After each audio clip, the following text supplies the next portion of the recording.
Welcome back, everyone, to another interesting installment of Poker Counter Poker with Feeling, Shimi.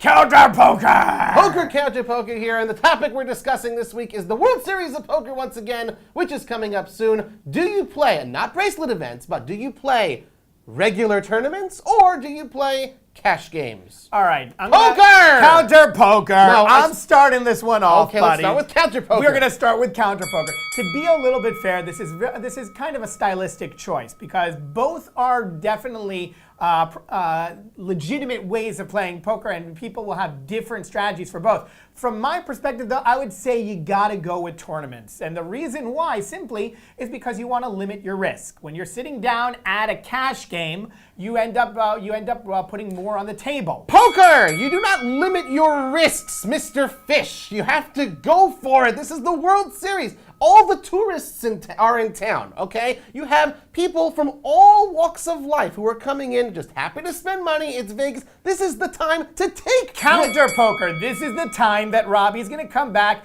and cry to all of his friends about how his aces got busted by some person who sat down and called with King 3 suited. Okay, when you're sitting down with tourists, you're opening up the doors to a big losses because of people sucking out on you. Yes, I will grant it to you. You can take their money, but if you don't have the large enough budget to play at those tables, you could end up getting sucked out on. Poker, I don't know about these big losses. Only people called Fish know about losses. I know that I've caused other people like Fish to have some losses. What I will say, though, about cash games, they're running 24/7. You don't need to wait for the tournament to start. You have a big hand that you win, you can get up and goodbye. You don't need to be committed for hours and hours and hours. Counter Poker, that is a very fair point, and I will grant you that. However, when you sit down to a tournament, you buy into an experience. You limit your buy-in. You're not putting too much on the table, and at the same time, you get hours and hours of poker. You could sit down to a cash game and go through your bankroll within minutes. Well, Robbie can within minutes. Well, I certainly can.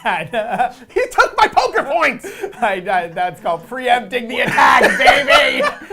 When you buy into a tournament, you have all the time in the world. And not only that, you're sitting on an even playing field with every single other person. Let me tell you something. When you go against someone who has an infinite bankroll, you could have the best cards in the world. If you play long enough against them, they will take your money. What I will say, poker is the one last point here. Yes, you can play for hours and hours and have a great time and a great experience, but can you imagine? You play day 1, you play day 2, you play day 3, and then you bust like a fish and you don't make the money. 3 days of playing poker, nothing to show for. Counter Poker. Yes, I can imagine that. Very well.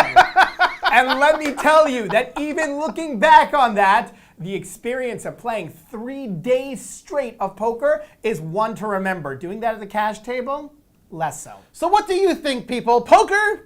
Counter Poker! Poker? Counter Poker! We have loved bringing you this segment. We'd love to hear whether you like cash games or whether you like tournaments. Be sure to subscribe here on the YouTube channel or like, comment, and all the other things that you're supposed to do Share. on social. Yeah, that's it. Okay. See you later next time on PokerUpdate.com.